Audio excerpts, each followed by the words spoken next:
Hello, Dojo family.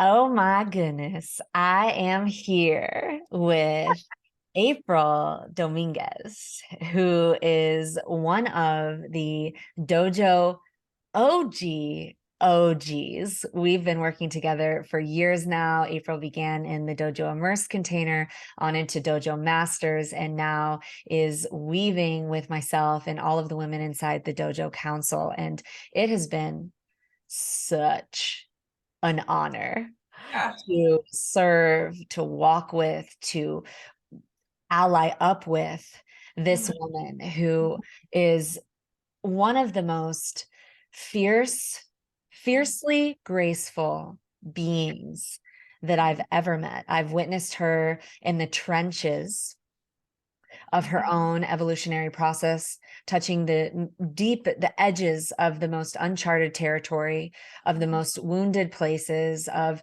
the willingness to turn over all the stones that had been untouched, unturned, and really meet herself and infuse those spaces with courage and love and acceptance. And it's just extremely inspiring to have witnessed your journey up until now, and to walk with you as your sister and witness your marriage in Spain most recently. And Mhm. this is now the description of April as a woman who is evolving and revolutionizing the way that she walks for herself and her entire lineage. Mhm. And April is also a badass business babe holding the entrepreneurial codes that have really cascaded throughout the entire dojo ecosystem. You know, the ways that you've been able to see me and bring your wisdom to me and what it is that I'm creating. I just value so much. April is a startup founder and a conscious entrepreneur, and really walks the talk of infusing consciousness into her business. And so I'm so excited. Obviously, I could go on forever to introduce all of you to April. And with that, April, I'd love to just pass the mic to you and invite you to introduce yourself and share with all of us your deepest why for saying yes to sharing your voice on the Dojo podcast today. Mm. Well, thank you for that intro. Mhm. I can't help it. Like my whole body is lit up, just like being poured into by you. And it feels really, really good to be here. And, one thing I want to speak to before my deepest why is one of the things that you mentioned and how it's been such an honor to witness all of my growth and expansion and failures within that. The thing that came through for me was that level of expansion is not possible if you're not being witnessed. Mm. I really believe that. I really believe that you have to be witnessed in it to truly evolve. It's like that, the whole saying of if a tree falls in the woods, does it actually make a sound? Mm. Like can you actually expand to that level if you're not being witnessed? And I really believe and know that through the dojo ecosystem, that is how I've been able to evolve so much, is by being held and being witnessed. And it's something that I used to uh, be very fearful of, is Yeah. being witnessed. And it's a very powerful thing that the dojo contains. Thank you for naming that. And it's, it is a potent liberation technology to be witnessed in new levels of embodiment and continue to be held in a field of positive projection, like Mhm. the ones that you trust see you go through the depths of fear and the grips of self-judgment and the resistance to feeling, and then break through into heightened levels of self-acceptance and love and liberation and truth. And you touch those places while Mhm. being witnessed. And Mhm. then there's the peak experience of that breakthrough, and Mhm. then it's about sustaining the breakthrough and Yes. living the breakthrough and breathing the breakthrough and walking the breakthrough. And that is what integration is, to Mhm. actually integrate the new way of being. And it's super helpful Mhm. to have a team of individuals whether you call them team or not, it could be just your best friends that are circling around you and are in a shared agreement consciously to hold one another to their highest, right? And to remind one another who it is that you're choosing to be in every day, on every way, in every moment, with a lot of compassion and a lot of wiggle room, because we are going to pendulum and we are going to slip into old ways of being in patterns. And I think there's a tenderness in terms of like when you're holding, I'm speaking to everyone listening and myself and April, when anyone is holding a friend accountable or in a field of positive projection, like, I see you, I know who you are, I know where you're taking a stand for yourself. There's also a potency in the refinement of being able to leave room for when the wobbles happen without infusing pressure or judgment, but also holding a firm reflection of like, this is so okay to be in this backslide for this moment, which may not be a backslide. It's just like a reverb. It's so normal. It's natural. It's accept and love that the wobble is here, while also holding that firm stand for like, and there's a new reference point. Let's keep living into that. I know who you are, and I'll stand here with you and for you for as long as it takes for this wobble to move. So there's this like interesting dance, because it's also easy to put a pressure on someone and be like, this isn't who you are. I know who to be. There's a higher version of you. And then it like kind of reinforces self-judgment, as I find that as we grow and evolve, especially as we become more aware of ourselves, we go through these pops, and then the classic wobble happens, and it's easy to be like, God, I'm doing that thing again. We judge ourselves for going back into the thing that we broke through. And then if we have individuals around us that are like, no, like you broke through that, kind of putting a pressure on, get back to the other way, it like doubles down on the pressure. So this interesting dance to actually release the pressure valve entirely and make it totally fine. Like you have a breakthrough, you expand, but not get lackadaisical about it either. So there's this beautiful, and that's like, I think the medicine within the dojo ecosystem. I feel like we do that dance really well. We have a lot of room for, it doesn't have to be perfect. I think in the last Sedona immersion, you really named, like, I think one of us was in a space of reflecting to you, your power and the like bountifulness and inspiring ripples that your walk has made as a businesswoman, as an entrepreneur, and the codes that you carry. And I remember at a certain point, you were like, I just want it to be okay for me to like not be okay, for me to not have it together. And like, I want to know that if you could speak more on that. How does that experience occur to you? The more success you've had, how like, where is that importance in it also being okay for you to not be successful? Yeah. Oh, there's so much juice in there. There's so many things. I'm going to rewind a second, and I'm going to tune back into your first question before diving into that. And so that first question of my biggest why, what is my biggest why to saying yes to this podcast today? And I am so excited. And it's also an edge for me. Like this podcast, and podcasts aren't an edge. I speak all the time. I'm on stages, I'm doing podcasts. Like podcasts aren't the edge. This podcast is the edge. And the reason is because I've been in this fusion of blending business and spirituality. And for a long time, I had them compartmentalized. Like, here's my spiritual life, here's my container, and everything I do within that. And then here's my business. And they're both separated. And the business world for so long has been conditioned to, you keep that conversation separate. It's inappropriate to have it fused in. And so I've been in this process of really like bringing the two together so that I can lead consciously, so that I can lead from my heart, so that I can lead from a spiritual place. And for me, my biggest why today was, this is one of the first opportunities to share my spiritual messages to the world, not just my business messages, to actually like bring them together full circle and fused. And that's why it was an edge. I was like, oh shit, I'm actually like doing it. I'm actually putting the two together, which is, yeah, it's scary to do something so differently when the rest of the world has been on this repeated cycle for a really, really long time. Yeah, I think that's actually a really good place to start is, the baseline of the walk that you've been taking with Mhm. your work in your business, Mhm.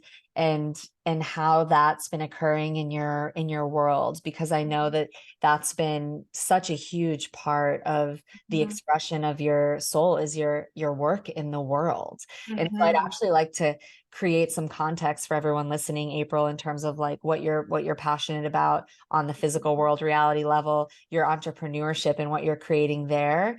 And then Mhm. we can get into the fusion of, well, how are you infusing that with spirit, and what are the lessons that you're learning at the leading edge of this, which is kind of will bring us back to where we went, which is like, why is it okay? Why is it so important for those wobbles to be there? Why is it important to not be attached to only being seen in our most powerful, highest expression, but also to balance that out with it being okay to be in the humanity, and I feel like that's so connected to the spirit and the messages of consciousness.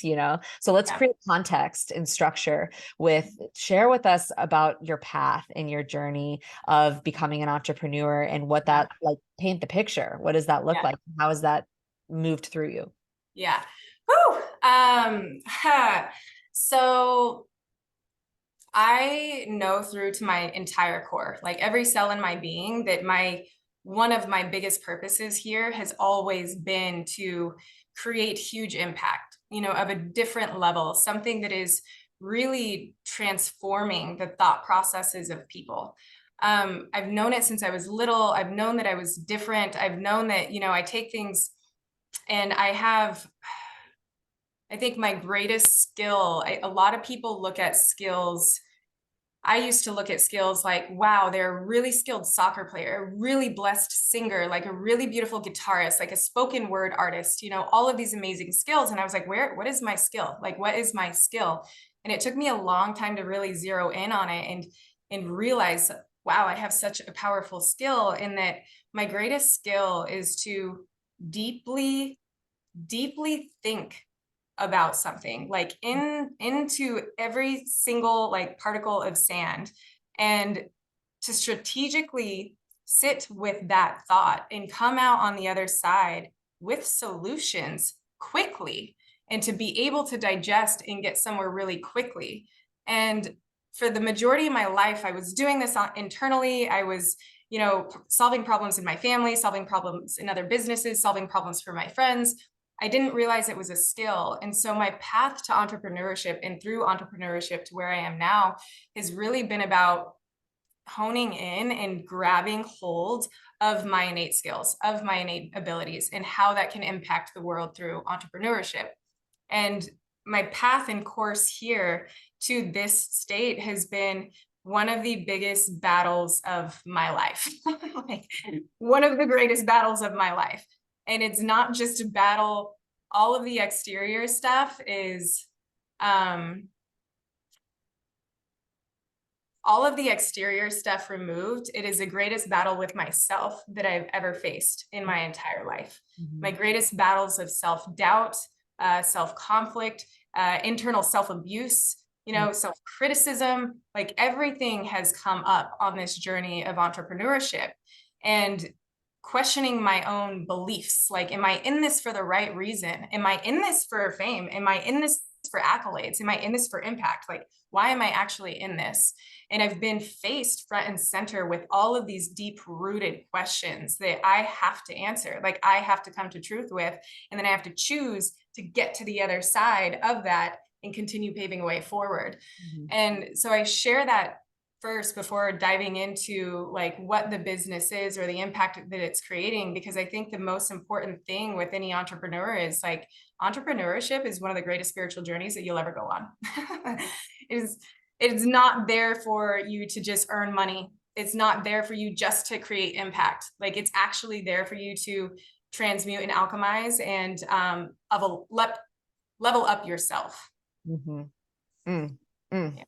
Okay. Mhm. So at the beginnings of your actualization of your purpose, like, what is at the heart of the work that you're doing in the world right now?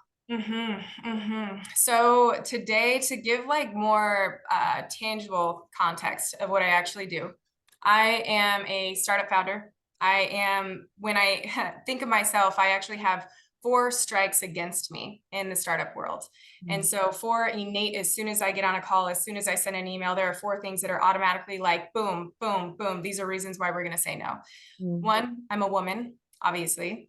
Two, I'm a minority, so I'm Indigenous and I'm Hispanic. Three, I'm a non-coding founder creating a technical company. And four, I am creating a company for the leading industry for women and the leading industry in minorities. Like the business that I'm creating is a mobile app to help beauty and barber professionals advance in their career. That's the technical function of what we're doing. But beyond that is the impact in the why, which is much greater. And when I think about the why of what we're doing, so many people don't know the stats of what's really going on in the world of venture capital. When I started, I knew the stats, but I thought I was an exception to the rule. Like I really believed like, oh, those are the stats, but no, they don't know April Dominguez. I'm going to like go out there and crush it, and the stats are that less than 0.4% of venture capital dollars go to Latina founders, less than 0.4, that's less than 0.5% of VC dollars. There are less than 100 Latina founders in history that ever raised over $1 million, and I'm one of them, which is such a like small amount of people. I was the first founder to receive a grant from Google, the first Latinx founder to ever receive a grant from Google in the form of $100,000 in cash. And in history, there have been no Native American founders to ever IPO. There are only a handful of female founders that are Black or brown. And of those, none of them are Native American. And so for me, what I'm doing and what I'm fusing in this world goes so beyond like just the technical aspect, which is a huge need, a huge problem, but it goes deeply into my lineage and into like the history of, Hispanics and Blacks and LGBTQ and Indigenous people and the amount of barriers that we've been faced with. And so every day that I'm showing up, I am faced with this massive comparison to the rest of the world, to the typical startup founder, the other 99.6% that I am not. And I'm comparing myself to 99.6% in how far advanced they're getting compared to how far advanced I'm getting. So every inch forward, I'm faced with, I'm failing because I'm not matching them. And what I have really, really had to come to, one of the greatest like realizations that I have to remind myself every day is that I can feel my ancestors in my lineage, like behind me on this the entire time. And for every inch that I am moving forward, even though it's just an inch, and I'm comparing it to my counterpart who has already started 5 miles ahead of me, I'm actually moving my lineage that line 1,000 feet, so it's like I'm going much further for the lineage than what I can see in this physical realm. Wow. Thank you. I have chills like the whole time that you're speaking, and so much reverence and so much respect for the work that you're doing. And, now I want to kind of pendulate into the spiritual and the curriculum that you faced on an internal level in terms of your own internal landscape. So what have been some of the biggest turning points for you that have either been moments where it felt like, you couldn't do it, or like how does this occur actually in your internal landscape, and what work have you done within yourself for anyone listening who might be experiencing themselves up against something big like that, right? What have you done in terms of your own internal alchemy to continue the momentum when you're up against, it's like David and Goliath is the feeling of like what you just described kind of energetically. And so first of all, how does that feel? And how does that occur? And then what has it looked like for you on your own healing journey to get behind yourself and keep going? Yeah. It's terrifying and it's awful a lot of the times. It's really, really hard. It's really challenging and really isolating. Like in my physical body, I often feel completely suffocated. I can feel physical weight weighing down on my spine and on my back. I can feel the amount of analysis paralysis and pressure from the capital that I've raised. Like raising capital is pressure. And so a lot of the times the experience is absolutely debilitating and terrifying. That's the truth, and I think a lot of people and founders don't openly speak out about that because you're just seeing the glorified stats of what's being accomplished, but you're not seeing what's happening internally and on the back end. And I have been faced, quite honestly, I would say 60-40, 60% of the time I am overcoming significant internal fear processes that I'm not worthy, that this isn't going to work, that I don't know what I'm doing. I'm just like full of shit, and it's 60% of the time I'm facing that, even 70% of the time, and I've experienced huge moments within my business that catapulted me back even further, that really made me question, what am I doing and why am I here? And the way that I have alchemized that, I'll share one experience. One of the biggest experience that I went through was I started this company and it was a spiritual journey with my sister. Yeah. So my sister was my co-founder and business partner. And this business was a fusion of both of our lived experiences coming together. And it was a fusion of both of our genius coming together and both of our spirits coming even deeper together than they already were. Mm. And when we started this business together, we had the purest intentions of really wanting to just hold the other in the highest in this up leveling, like let's up level. And as time went on, it brought to the table all of our inner woundings. Yeah. And we used them against each other because we were the closest in the relationship, and going back to what you were talking about at the beginning of this conversation, like how can you hold somebody in the highest but not pressurize them to be that? Well, we often do that to the people closest to us, to our husbands, to our wives, to our partners, to our families. That's where it happens the most. And that's where resentment, is stemmed from. And that's where criticism comes in. And it's so complex. And that started to occur in our dynamic. And so much so that it essentially resulted in an explosion. And within that explosion, we held the business. And so simultaneously, while my sister relationship is blowing up, and everything that we had set out and intended for this to be from purity, like purity of our hearts, like really wanting to support each other, blowing up, I'm then faced with, you have to hold the business together. You have to keep the business together. And then having to learn and really go deeper into my why, like, why am I actually doing this? After blowing up an entire relationship with my sister, is this worth it? Mm-hmm. Is this worth it? That was the biggest question that I was faced with. Mm-hmm. And how I was able to really keep forging through that and like moving forward and finding myself and staying in a position to lead with integrity for my investors, for my team, for the company, was through opening myself up to reflections. That was the biggest avenue. Like, quite honestly, that was the biggest avenue. I couldn't see myself clearly anymore.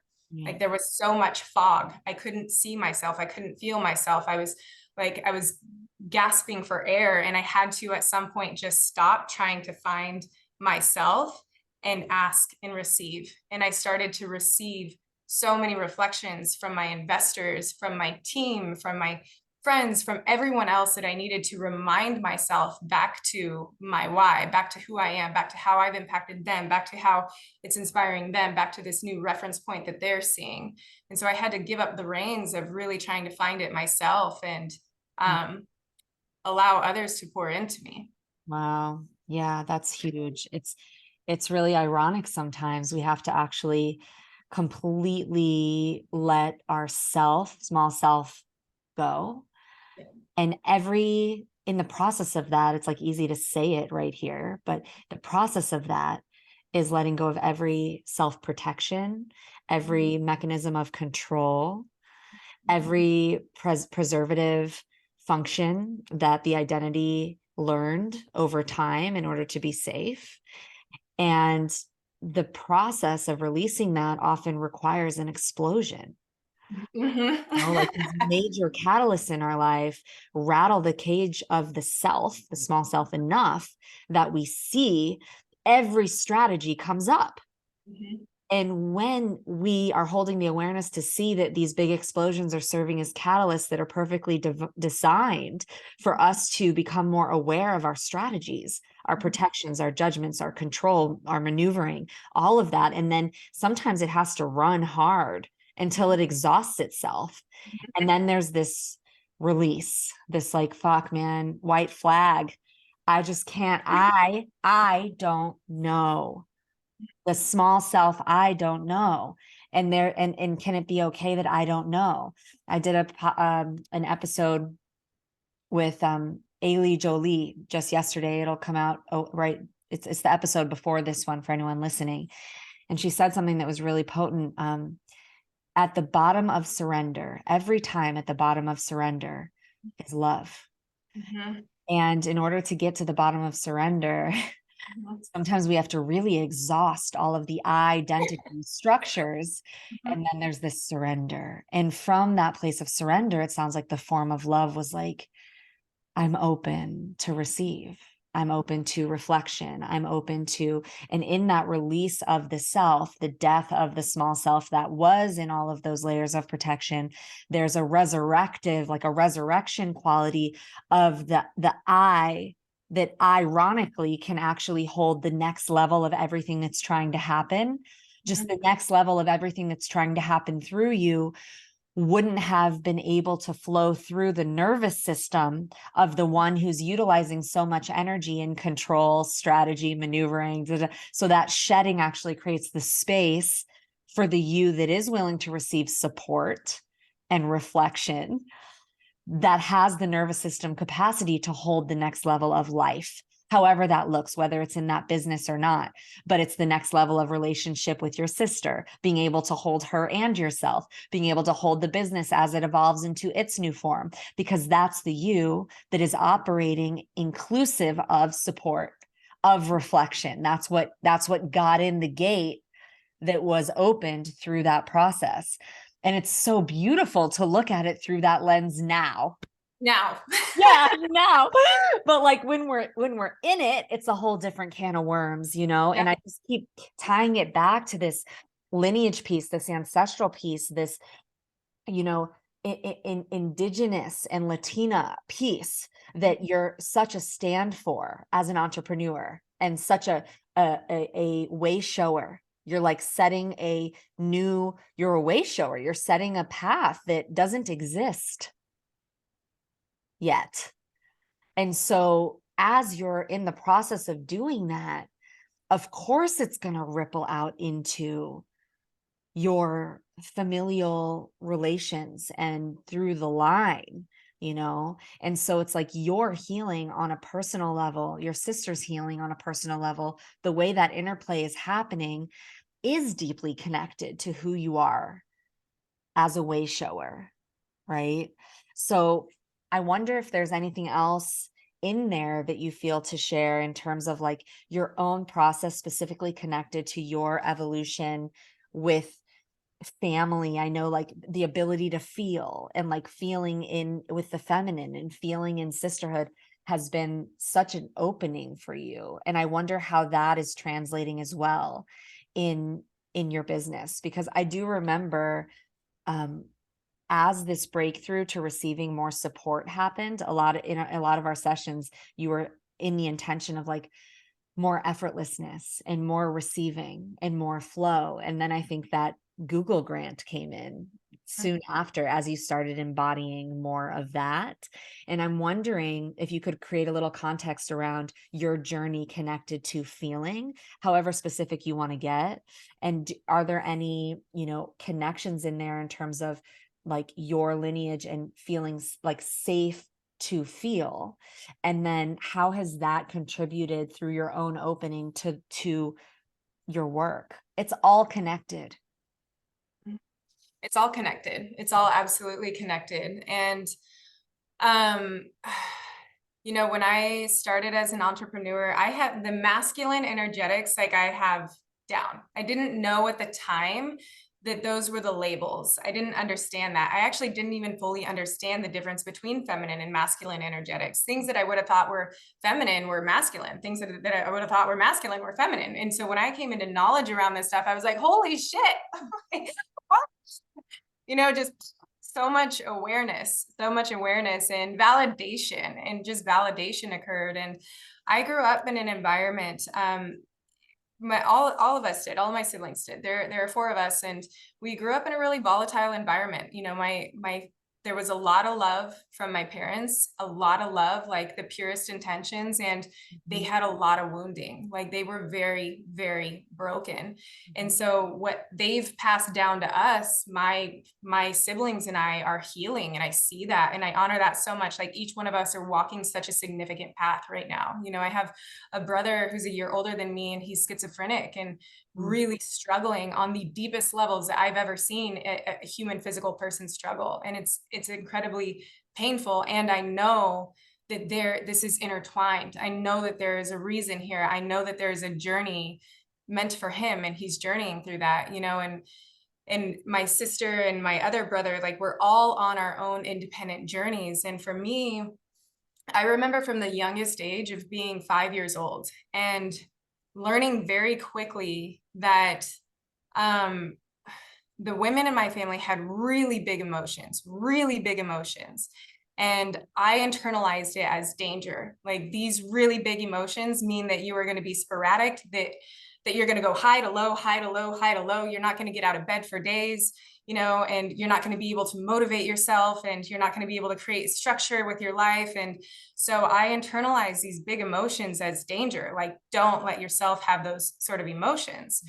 And simultaneously, I'm watching my father, who is an alcoholic. And so he's numbing himself completely out, but he's even keel. To me, he's even keel. And so I'm learning, like, okay, numb this out and be even keel. And I internalized this for my entire life, so much so that I could not access the depths of my emotions. Like I couldn't access them. And my dad died when I was 19, and that hardened it, so I became even more distant. Like I couldn't access my emotions. And the only way that I could access my emotions was if I drank. And a lot of people, we've talked about this, a lot of people drink to numb. I was drinking to feel. Like I wanted to cry. I wanted to release. I wanted to feel it. And so I would, get blackout so that I could finally fucking cry. And then my best friend died when I was 25. And so it was another boom, like shut your emotions down. And I went through all of these life experiences that just taught me over and over and over that it's not safe to feel. Like distance yourself from your emotions. And that dynamic created a lot of stress on me and my sister, because she's a feeler. Like she can naturally feel things, which I admire. Like I admire that the openness to feel.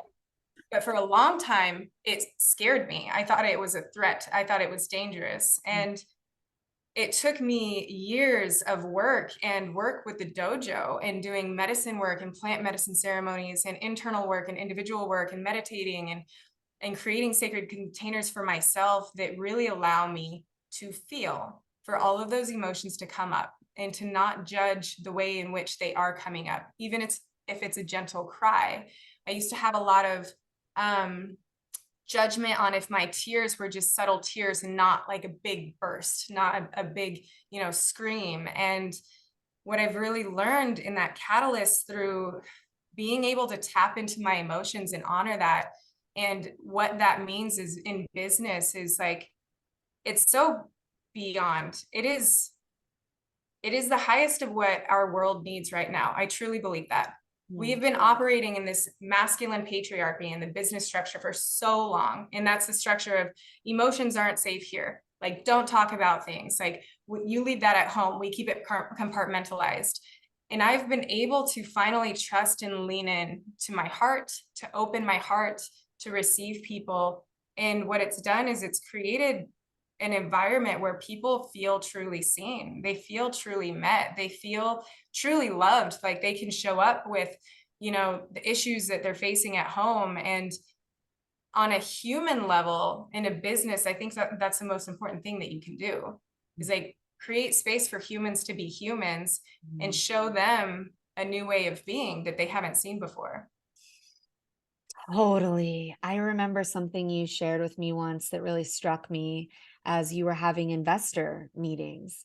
And you shared that one of the investors told you, we don't invest in businesses, we invest in founders. And, you know, there's something about that when it comes to the embrace between you and you of who you really are and how you really feel, right? Like, just for a little context, April, in our first overnight immersion, I remember at the end of the ceremony, I came over to April, and she hadn't really made much of a peep, you know, and there was like, you know, how a geyser's behind a dam or a waterfall's behind the dam, you know, and she was just observing this like orchestra of women going through full arcs of processes and so many tears and big emotional expressions. And it was like a new reference point for you to feel that full spectrum. And then it created the contrast of where you weren't giving yourself to that, right?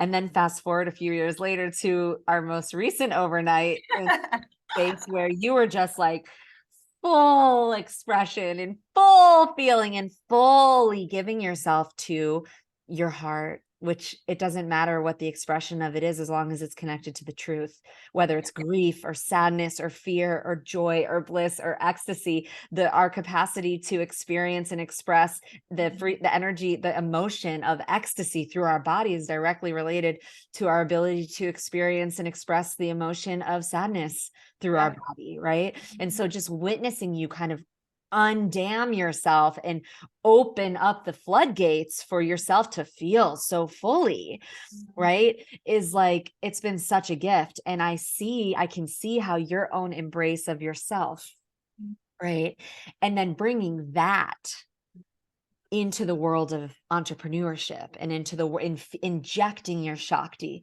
injecting your authenticity into the masculine structures of the business world, has created this magnetic layer of intimacy and novel connection, like heart to heart, with the ones you're calling your investors, who are also friends, and building true, authentic, genuine connection there. And so I think that's an important code I'm learning for myself, that I love what you said about your passion of fusing consciousness and business, because it's like almost like the definitions are dissolving. And for anyone listening who's, you know, in pursuit of funding or capital, it's like, there's not a you that you need to be relative to any historically defined ideal that is what a business person going after capital looks like. It's like, wow, but it's not a button you push to be able to fuse the authenticity of who you are, because there's the like immature feminine in a way that's just like unchanneled emotion, where it's here and there, and it's like it's unharnessed, right? Like unchanneled. But there's also like, once you've gone through those breakthroughs and you actually embrace your own emotional field and place a container so that the emotions within can flow, then we can bring our healthy, authentic without stifling or controlling. We're already containing ourselves, but not in a way that obstructs the expression of what's real from flowing. And that can happen in the business world too. It's happening in the business world too. And it's not communicated the same way. It's not articulated the same way. It's not known in the same consciousness, you know, and the same awareness and the same verbiage.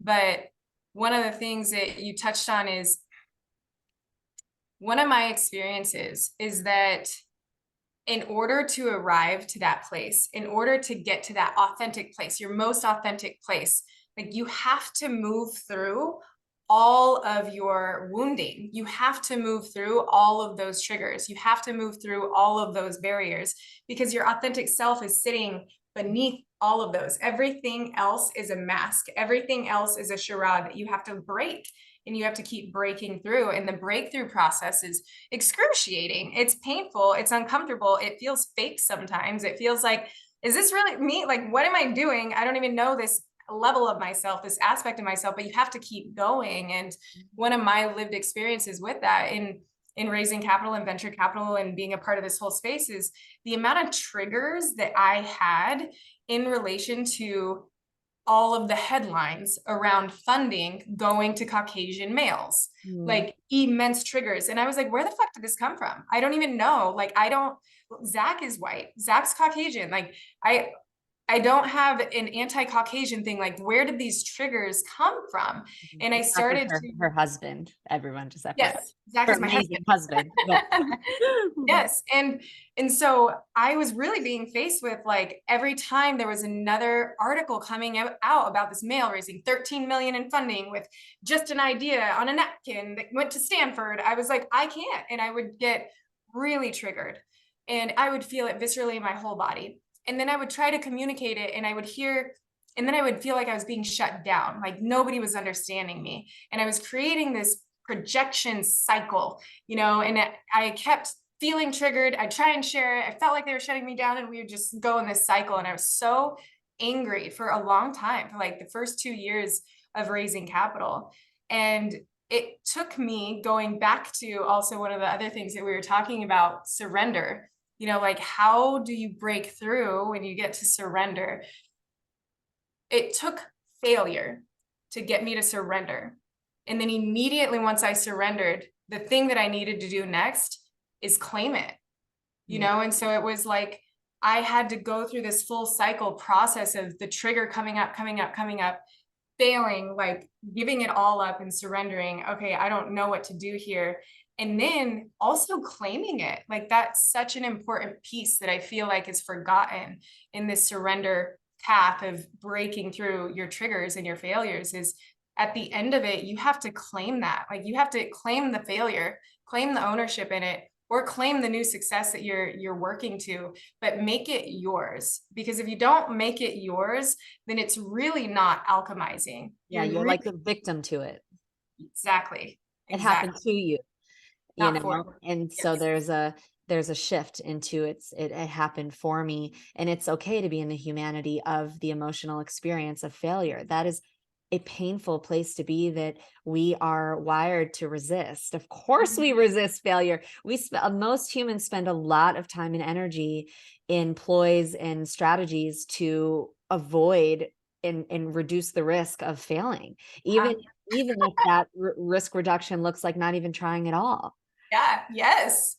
And then you're numb. You're not, you know, you're not living your most authentic self. You're not like reaching your truest heights. And that's what I'm dancing with right now. That's what I shared earlier, is this experience of really flirting with failure, like really learning. I'm failing. Oh, I mean, Zahara, the amount of failure that I experienced, you have no fucking idea. Tell us more. Constant. It is just over and over and over again. So, you know, like, that's the business that I'm in. We're raising capital to build something really big. And as a startup, it doesn't work. You're building it. You're building the engine. You're putting it together from scratch. And so you're going to start it, and then it's not going to work. It's going to, you know, you're going to start, it's going to false start. You're going to start, you get a little bit going, and then it dies. And it's just constant failure over and over and over, like on all ends, you know. And for a long time, I look at myself and hear the voices, like, you're just a failure, just failing, you're just failing, you're just failing. And I've gotten to this point of like, no, this is actually really fucking epic of me. This is really epic. The amount of failure that I'm willing to just throw myself at over Yes. and over and over Yes, and learn from, so that my foundation, I really believe that your foundation is, you're just like, I'm building this thick earth-like crust, from failing and failing and failing. And that gets more sturdy and stable eventually. And then your house starts to come, but that crust is coming from all of these moments of failure. And I Oh, think, wait, let's pause on that for a second. So that analogy, it's like it almost reminds me of a scab, like the yeah. crust. It's like Mm, you get the scab because you had a wound, and then the scab forms and it's a protective layer that's making the skin strong enough, right, to heal. And mhm, and if you just continue to kind of build more of that crust, but it's happening on a like a I guess the mechanic level is the fear of failure. It starts with the fear of failure, the resistance mhm, to failure. Like I'm sure the mhm, first one, it was like, no, we don't want to fail. And then it's like you experience the thing you were afraid of, which is we failed. And then there's kind of this open wound, and then it like crusts, a layer of crust happens when you realize like I'm actually still here and I'm mhm, going to try again. mhm. And then that's where resilience is built. Resilience is not built through succeeding over and Nope. over again every time. Yeah. Resilience is built through the willingness to try, which is already a breakthrough. Mhm, Again, many individuals do not even try as a strategy to avoid failure. So if you're even in the action mhm, of creation, mhm, you're already taking the first step. mhm, So the willingness to do it, mhm, then that is the risk. You're inherently risking it not working. And then mhm. you actually experience it not working. So you're experiencing the fear. And then you experience yourself on the other side of that edge. Oh wow, I failed. I'm experiencing the thing I've been afraid of. And then you learn how to be with yourself there. And that builds one layer of crust, of earth foundation that you're speaking of. And then you stand on that layer. Now we're in new territory. You stand on that layer and it's strong enough to hold you. And you're like, wow, okay, I'm going to try it again with more wisdom from a different angle. And you try it again. And then what I'm hearing is then you're like, but you're a little more willing to fail this time because you just experienced it, but you also really don't prefer it, right? That's not the goal, but you're definitely willing to try. And then the failure happens again. And it's like, damn, like then you pick yourself back up again, do the work you need to do. And that's another layer of crust, which is called resilience. Now Yep. there's two layers of crust that are building strength and building resilience, and you stand on them. And you're Yep. like I'm just like, as I'm building this image of you standing on these layers of crust, I'm like, damn, respect, girl. April's also a marathon runner. She's like running miles every day and like visioning her business, fucking beast. Panther, another big cat energy. Yes. So then you're building and then you go at it again. And then what I'm hearing is there's just been these cycles of failure and failure and failure. And then what Mhm, I also feel in that is this like, wow, what a core of resilience that mhm. is built through this time. Okay, so now take it from there because I just really wanted to pulse on that image. Yeah. And, but the biggest question to face off with in failure is, like, what does failure actually mean to you? Like, what does it mean? What is the deepest story that you're telling yourself around failure that makes you so scared about it? Mm. That's what I had to face off with, is like, where is this fear of failure? Where is this conflict of failure actually coming from? Why am I like thinking that it's such a bad thing? Mm. And a large part of it, and I've shared this in other avenues, a large part of it is because of what I was interpreting the spiritual community to say about failure.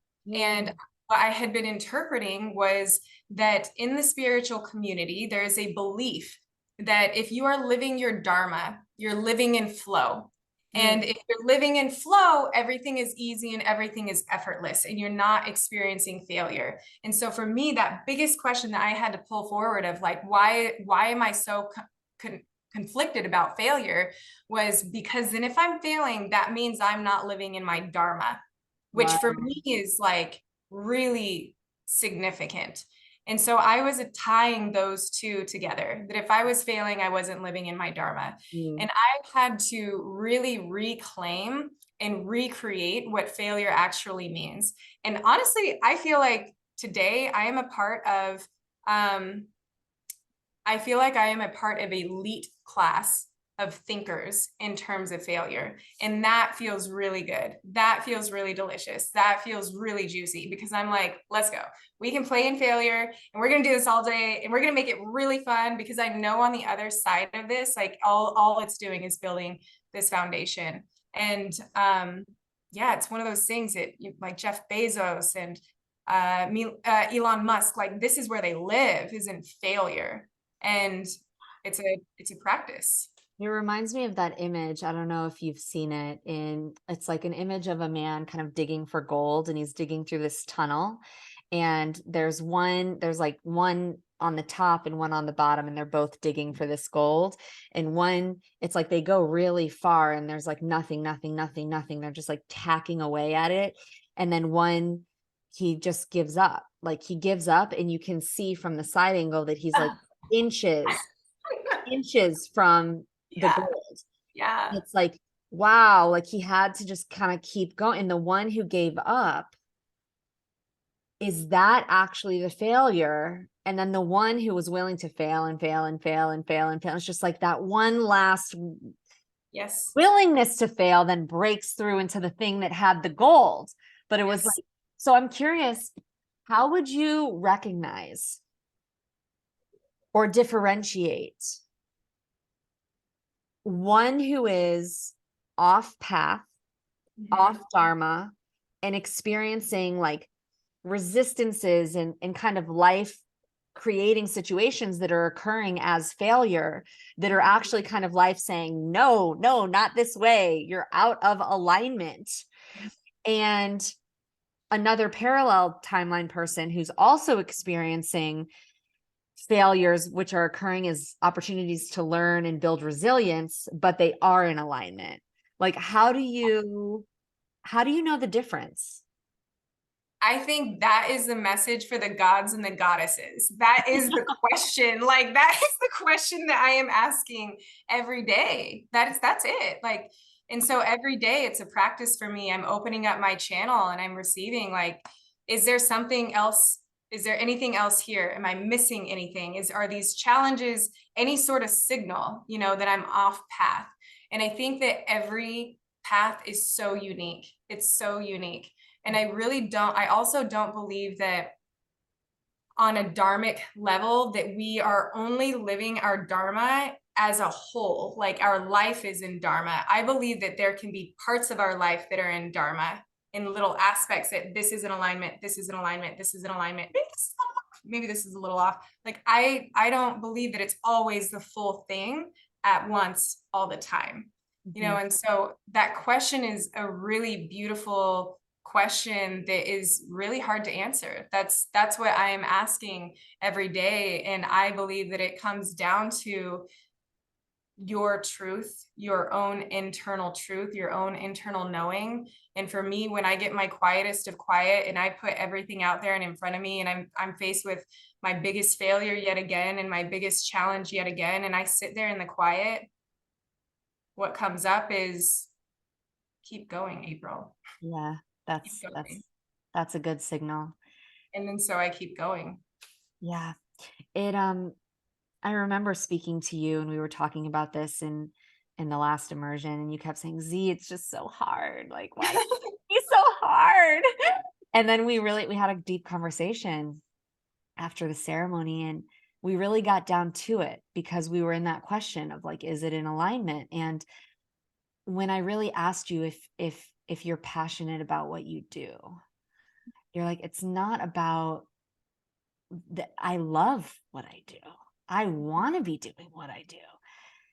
It's the process of like getting the fund, or like, it's like, it's those, the perceived obstacles and challenges on the way toward the thing that is in alignment.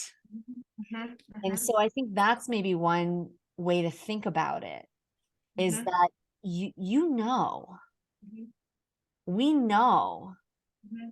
if the alignment is clear, connected to the vision or the aim. And the vision and the aim can change at any moment. Sometimes we have a vision or an aim, and it's just meant to pull you in a certain direction until suddenly that vision or aim falls away and changes. But who you've become on the way towards it is the person you need to be to actualize that real next vision or aim, or the next one that'll get you to become the next you that you need to be for the next step, right? So it doesn't really matter if the vision or the aim that you have is the finality, long-term, multi-generational legacy vision.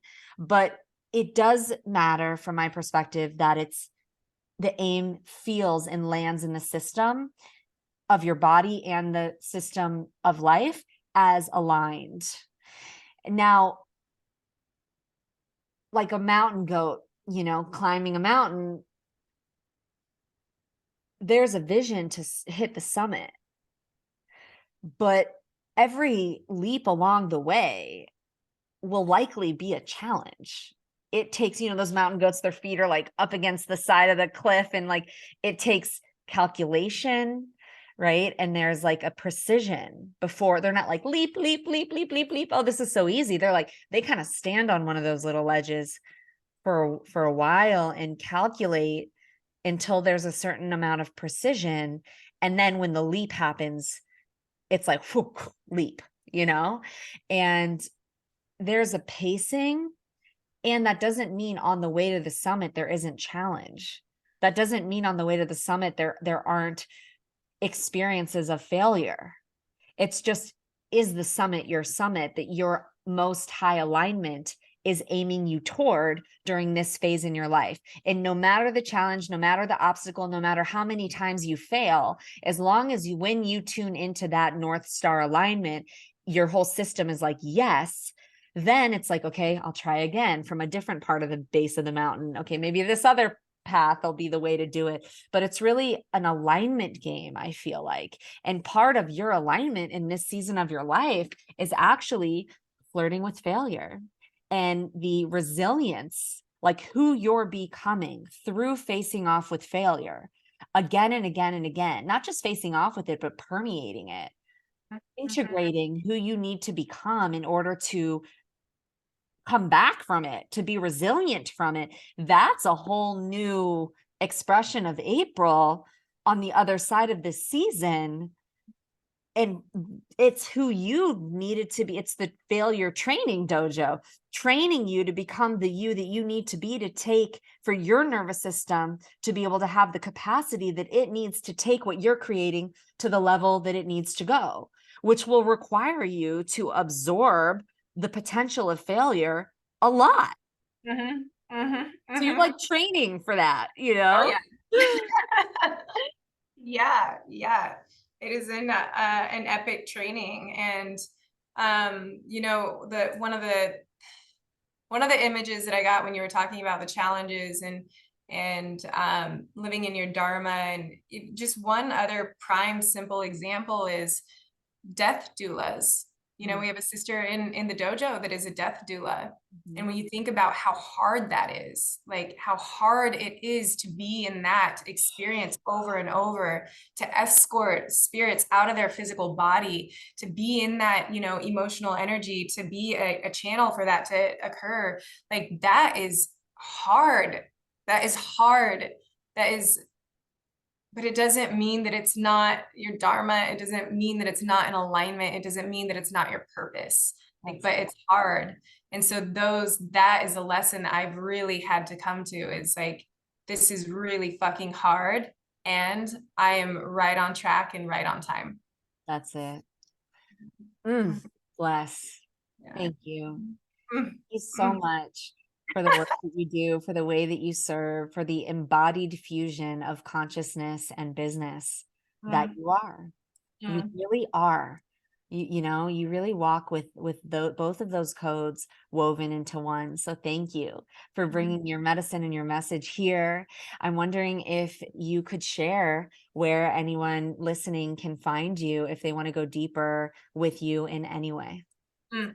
I'm on Instagram. My Insta name is April Snow, with 2 W's at the end. Very simple. But more than anything, Z, thank you. Thank you, thank you, thank you. Thank you for this space. This podcast is just like a scrape off the surface of the dynamic of the full space that you've created. And I'm just so grateful. I love you so much. Every time I'm in front of you, I'm like, let's fucking go. We could do this for 11 hours. Like, Yeah. let's turn this into a ceremony. It's so good. And I'm just so eternally grateful for you. I've said it to you over and over, but you are one of the greatest teachers and greatest mentors that I've ever had. And you continue to be and continue to teach me and hold me at my highest. And I love you. I love you so much. Thank you. I received that so deeply, like through and through in every cell of my being. And as I said, when I started this podcast, we do it for each other. Like it is such an honor, to witness the ripples of impact that your liberated being is making on the planet at this time, and to be in service to that and to you in any way is such a gift. So thank you. Thank you for being here. And to all of you listening, thank you for the depth of your receiving. And I'm so looking forward to seeing you next time.